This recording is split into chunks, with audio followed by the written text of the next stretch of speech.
Assalamualaikum warahmatullahi wabarakatuh. Bagaimana kabarnya Ananda Saleh dan Saleha Bunda?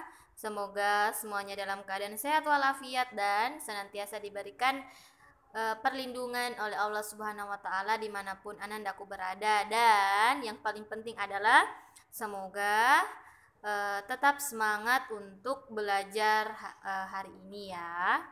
Baik, Ananda Saleh dan Saleha, hari ini adalah hari Kamis, tanggal 25 Maret 2021. Kita lanjutkan pembelajaran kita di bab 4 untuk mata pelajaran ilmu pengetahuan sosial. Nah, sebelum itu, Anandaku semua jangan lupa untuk berdoa, karena berdoa itu penting supaya kita bisa mendapatkan keberkahan dan ridho Allah Subhanahu wa taala untuk segala kegiatan yang kita lakukan.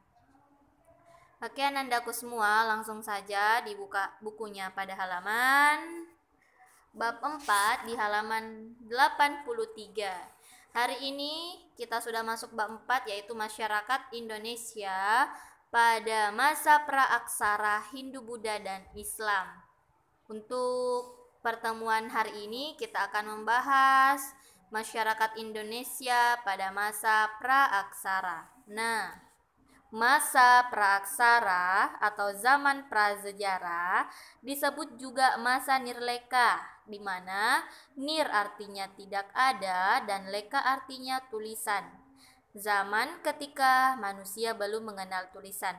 Jadi zaman praaksara itu zaman di mana manusia belum mengenal tulisan. Nah, pada masa praaksara mulai sejarah seseorang dapat pada perjalanan sejarah seseorang dapat menelusuri dan mengetahui kronologi dan detail suatu peristiwa masa lalu dari berbagai bukti yang ada di masa kini ya. Jadi kita bisa mengetahui apa yang terjadi pada masa lampau dengan bukti-bukti yang kita temukan untuk dijadikan sumber bahan pelajaran, sumber bahan informasi untuk kita saat ini pada masa sekarang ya. Jadi kita bisa mengetahui zaman praaksara dulu itu seperti apa dengan adanya bukti-bukti yang ada. Nah, sejarah adalah pengetahuan yang tersusun secara sistematis berbagai kejadian atau peristiwa pada masa lampau dalam kehidupan manusia. Jadi sejarah itu ilmu yang mempelajari tentang peristiwa atau kejadian yang terjadi pada masa lampau. Nah, pada sejarah itu kejadiannya disusun secara sistematis, ya.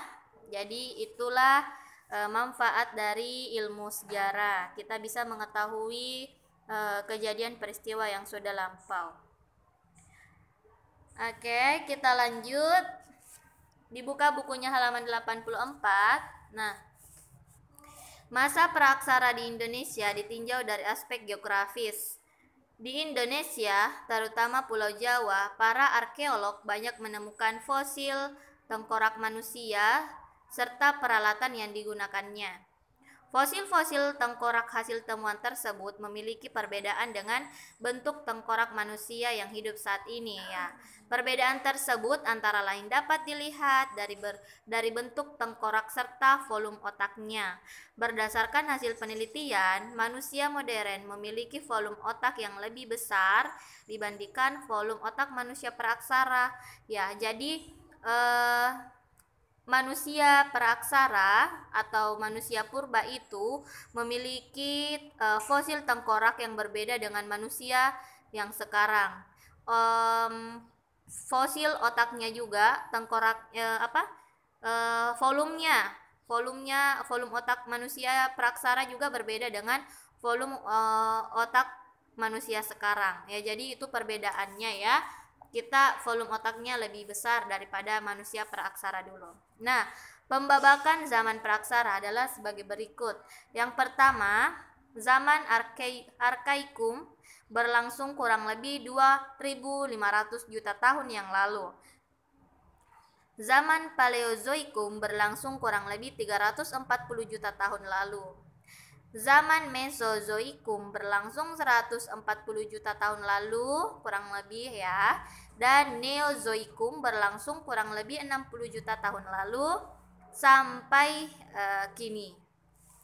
Nah, itu pembabakannya ya, pembabakan untuk pembagian zaman praaksara yang dulunya terjadi. Kita lanjut. Beberapa fosil manusia praaksara yang telah ditemukan di wilayah Indonesia. Yang pertama adalah Meganthropus paleojavanicus. Pada tahun 1941, von Koenigswald juga melakukan penelitian di dekat desa Sangiran, sebelah utara Surakarta. Di tempat tersebut, ia menemukan fosil berupa tulang rahang yang berukuran lebih besar dan lebih kuat dari tulang rahang Pithecanthropus. Ya, jadi ini Meganthropus paleojavanicus itu tulang rahangnya lebih besar daripada Pithecanthropus. Oleh karena itu, fosil temuannya von Koenigswald ini ia namakan Meganthropus paleojavanicus. Mega artinya besar, ya. Nah, Anandaku bisa melihat contoh gambar dari manusia Meganthropus paleojavanicus. Nah, kita lanjut ke Pithecanthropus erectus atau manusia kera yang berjalan tegak. Diperkirakan Pithecanthropus itu ya, jadi Pithecanthropus jenis manusia praaksara yang hidup di Pulau Jawa. Pithecanthropus erectus diperkirakan hidup sekitar 1,5 juta tahun yang lalu. Fosil ini ditemukan oleh Eugene Dubois pada tahun 1990 di daerah Madiun, Jawa Timur. Nah, Dubois menempatkan Pithecanthropus erectus di antara manusia dan kera. Dubois menamakan fosil temuannya Pithecanthropus erectus karena menurutnya makhluk ini sudah dapat berjalan dengan tegak. Makanya dinamakan Pithecanthropus erectus. Kita lanjut ya, gambarnya bisa Anandaku lihat pada slide-nya Bunda ya. Kita lanjut ke nomor 3, Pithecanthropus mojokertensis, manusia kera dari Mojokerto. Menurut dugaan para ahli, Pithecanthropus mojokertensis adalah jenis manusia purba tertua di Pulau Jawa. Antara tahun 1936 sampai 1941, von Koenigswald melakukan penelitian di sepanjang lembah Kali Solo. Pada tahun 1936, ia menemukan fosil tengkorak anak-anak di dekat Mojokerto, sehingga ia memberi nama fosil tersebut yaitu Pithecanthropus mojokertensis ya. Jadi Mojokertensis berasal dari kata Mojokerto, di mana fosil dari tengkorak ini ditemukan oleh von Koenigswald. Selanjutnya Homo soloensis atau manusia dari Solo. Antara tahun 1931 sampai 1934 ditemukan fosil manusia praaksara di Lembah Bengawan Solo, tepatnya di Desa Ngandong. Namun, fosil-fosil tersebut banyak yang sudah hancur. Fosil yang ditemukan oleh Tirhar dan Oppenor kemudian diteliti lebih lanjut oleh von Koenigswald dan Weinderich. Ya, jadi Holozoensis dinamakan Holozoensis, Homo soloensis karena ditemukan di Solo.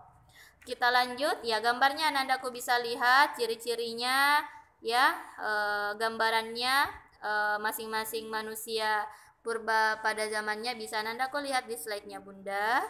Bunda lanjut ke Homo wajakensis, manusia dari Wajak. Ya, pada tahun 1989, Eugene Dubois menemukan fosil manusia praaksara di Desa Wajak, dekat Tulung Agung, Jawa Timur. Fosil tersebut diberi nama Homo wajakensis yang berarti manusia dari Wajak. Sama seperti Homo soloensis, Homo wajakensis juga menggunakan peralatan yang terbuat dari tulang dan tanduk. Jika dibandingkan dengan tengkorak manusia Indonesia, tengkorak Homo wajakensis sangat berlainan. Tengkorak Homo wajakensis lebih memiliki banyak kesamaan dengan tengkorak penduduk asli Australia. Homo wajakensis dikategorikan sebagai golongan ras Australoid yang nantinya menjadi nenek moyang penduduk asli benua Australia. Ya, jadi tengkorak Homo wajakensis ini memiliki kesamaan dengan tengkorak penduduk asli Australia. Ya, jadi Homo wajakensis dikategorikan sebagai golongan ras Australoid. Lanjut ke nomor 6, Homo floresiensis, manusia dari Flores. Ini ditemukan pada September 2003. Ya, fosil-fosilnya ditemukan tengkorak dari spesies manusia yang berukuran seperti manusia kerdil yang memiliki tengkorak seukuran buah jeruk. Ya, jadi manusia kerdil yang otaknya, fosil tengkoraknya seukuran buah jeruk.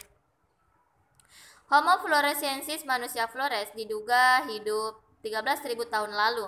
Nama Homo floresiensis diberikan oleh gabungan peneliti Indonesia dan Australia yang dipimpin oleh Mike Morwood dari Universitas New England, Australia. Fosil tersebut ditemukan di liang buah. Dalam bahasa Flores, liang buah berarti gua. Dari hasil temuan fosil manusia berjenis kelamin perempuan tersebut diperkirakan mempunyai tinggi 1 meter saat berdiri tegak dan beratnya tidak lebih dari 25 kg. Ya, jadi tadi berapa tingginya? Tingginya 1 meter saat berdiri dan beratnya tidak lebih dari 25 kg. Nah, Bunda lanjut. Untuk asal-usul nenek moyang kita, bangsa Indonesia itu dibagi menjadi 3 teori. Yang pertama ada teori Afrika. Teori ini menyatakan bahwa nenek moyang bangsa Indonesia itu berasal dari Afrika. Sejak tahun 2000 sebelum Masehi hingga 200.000 sebelum Masehi hingga 60.000 sebelum Masehi, manusia modern awal atau Homo sapiens mulai menyebar ke seluruh Afrika. Sekitar tahun 55.000 sebelum Masehi, manusia mulai bermigrasi ke arah Asia Tengah pada tahun 50.000 sebelum Masehi. Manusia sudah memenuhi Asia Tengah dan mulai memasuki Asia Timur. Nah, tahun 45.000 sebelum Masehi, manusia menyebar hingga ke wilayah Rusia saat ini dan memasuki wilayah Eropa. Tahun 40.000 sebelum Masehi, manusia telah tersebar luas di Afrika, Eropa, Asia Tengah, Asia Tenggara, dan Australia. Kebenaran teori ini masih menjadi perdebatan hingga saat ini ya. Jadi itu tadi teori Afrika, bahwa nenek moyang bangsa Indonesia itu berasal dari Afrika ya. Tapi hingga saat ini masih mengalami perdebatan ya. Para ahli masih mengalami perbedaan pendapat. Kita lanjut ke teori Yunan. Nah, sedangkan teori Yunan ini menyatakan bahwa nenek moyang bangsa Indonesia itu berasal dari Yunan, Tiongkok, sebagian selatan. Nah, pendukung teori ini antara lain Prof. Dr. Haji Hacker dan Hubert Baron von Hein Geldern. Nah, kan menyoroti adanya kesamaan bangsa. Sementara itu, orang-orang Yunan bermigrasi ke wilayah Nusantara dalam 3 gelombang utama, yaitu kedatangan bangsa Negrito, kemudian kedatangan Proto Melayu, ya. Sedangkan pada masa kedatangan Proto Melayu ini, kedatangan bangsa Proto Melayu diperkirakan dilakukan melalui 2 jalur, yaitu jalur pertama menyebar ke Sulawesi dan Papua, dan jalur kedua menyebar ke Sumatera, Kalimantan, Jawa, Bali, dan Nusa Tenggara dengan membawa kebudayaan Neolitikum berupa beliung persegi. Nah, yang ketiga kedatangan Deutero Melayu. Nah, itu tadi pembagian dari teori Yunan. Yang ketiga adalah teori Nusantara. Teori ini menyatakan nenek moyang bangsa Indonesia tidak berasal dari luar, melainkan dari wilayah Nusantara sendiri. Nah, teori ini didukung beberapa pakar seperti Muhammad Yamin, J. Crevor, Kahim Lee, dan Sultan Takdir. Nah, teori Nusantara didasarkan pada beberapa alasan berikut. Yang pertama, bangsa Melayu dan bangsa Jawa mempunyai peradaban yang tinggi. Kahim Lee menyatakan bahwa kemiripan antara bahasa Melayu dan bahasa Kamboja hanya bersifat kebetulan saja. Yang ketiga, berdasarkan banyaknya fosil dan artefak yang ditemukan di Indonesia, seperti Homo soloensis dan Homo wajakensis, Muhammad Yamin berpendapat bahwa nenek moyang bahasa Indonesia berasal dari Indonesia sendiri. Nah, yang keempat, bahasa yang berkembang di Nusantara, rumpun bahasa Austronesia, sangat jauh berbeda dengan bahasa yang berkembang di Asia Tengah. Ya, jadi intinya untuk teori Nusantara itu mengatakan bahwa nenek moyang bangsa Indonesia itu tidak berasal dari luar, melainkan berasal dari wilayah kita sendiri, yaitu Indonesia. Ya. Oke Ananda, semoga penjelasan Bunda untuk hari ini bisa dipahami dengan baik. Jika ada yang kurang jelas silakan dipertanyakan ke Bunda. Ya, syukron sudah menyimak video sampai akhir. Lebih dan kurangnya Bunda mohon maaf. Sampai jumpa di pertemuan selanjutnya. Assalamualaikum warahmatullahi wabarakatuh.